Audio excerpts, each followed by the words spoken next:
नमस्कार, स्वागत है आपका न्यूज 80 पर। मैं हूं आपके साथ राहुल राणा और इस वक्त मौजूद है हम बिजनौर लोकसभा में विधानसभा हस्तिनापुर में। हमारे साथ है बातचीत करने के लिए दिनेश खटीक जी है और यहां चंदन चौहान जी है जो बिजनौर लोकसभा से प्रत्याशी बनाए गए हैं।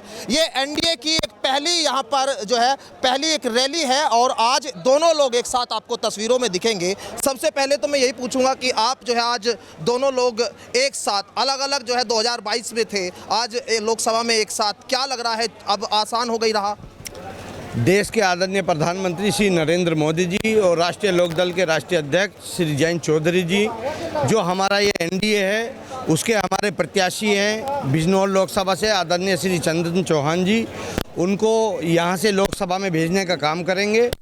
चंदन चौहान जी का इस हस्तिनापुर की बल्कि बिजनौर लोकसभा से पुराना नाता है, ये यहाँ पर लोकप्रिय हैं, इनको लोकसभा में भेजने का यहाँ से काम करेंगे। और अब की बार 400 पार का नारा है, आदरणीय मोदी जी को तीसरी बार प्रधानमंत्री बनाने का काम करेंगे। जयंत चौधरी जी का साथ जो है लगता है, क्या पश्चिम उत्तर प्रदेश में कितना काम आएगा बीजेपी के?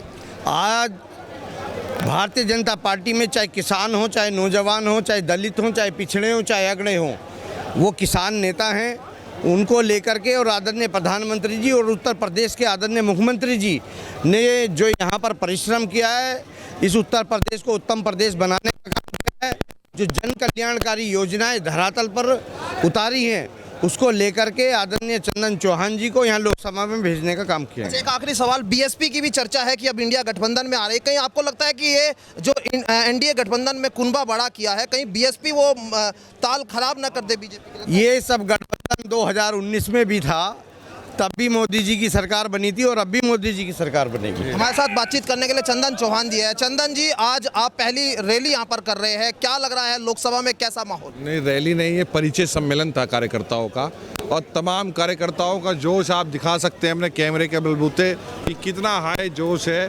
और आज समन्वय बैठक होगी, समन्वय हो गए, कार्यक्रम शुरू हो चुके हैं, तो कहीं ना कहीं ये लीड जो चुनाव की होती है वो ले चुके हैं और आने वाले समय में परिणाम बहुत बेहतर होंगे। चंद्रशेखर आजाद जी जो है वो कह रहे हैं कि अब जयंत चौधरी जी पहले तो विरोध कर रहे थे, अब साथ जाके बैठ गए, खतौली में हमने उनका इतना साथ दिया, लग रहा है कहीं इससे दलित वोट कहीं जो है बिखरेगा क्या? देखिए, सबका साथ, सबका विकास, सबका विश्वास को नारे को सिद्ध करने का काम एनडीए गठबंधन का है। और ये संकल्प हमारे देश के यशस्वी प्रधानमंत्री जी और माननीय जयंत चौधरी चरण सिंह जी की विरासत को लेके, सर्व धर्म सर्व जाति के सम्मान को लेके चलने का काम ये गठबंधन करेगा।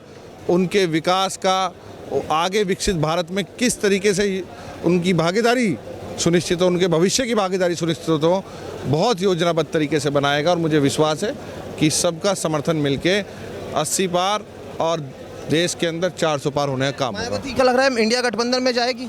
ये विषय हमारा सोचने का नहीं, हमारा सोचने का विषय है कि एनडीए गठबंधन को कैसे मजबूत करें और चुनाव लड़ाएं। शुक्रिया बातचीत करने के लिए। चंदन चौहान जी हमारे साथ थे। साफ तौर पर यहाँ उन्होंने कहा है कि इस बार यूपी में 80 पार का जो नारा दिया है वो यहाँ पर बीजेपी के साथ मिलकर उसको पूरा करेंगे और देश के प्रधानमंत्री एक बार फिर जो है नरेंद्र मोदी तीसरी बार बनने जा रहे हैं। मेरे सहयोगी काव्य के साथ मैं राहुल राणा, न्यूज 80 बिजनौर लोकसभा से।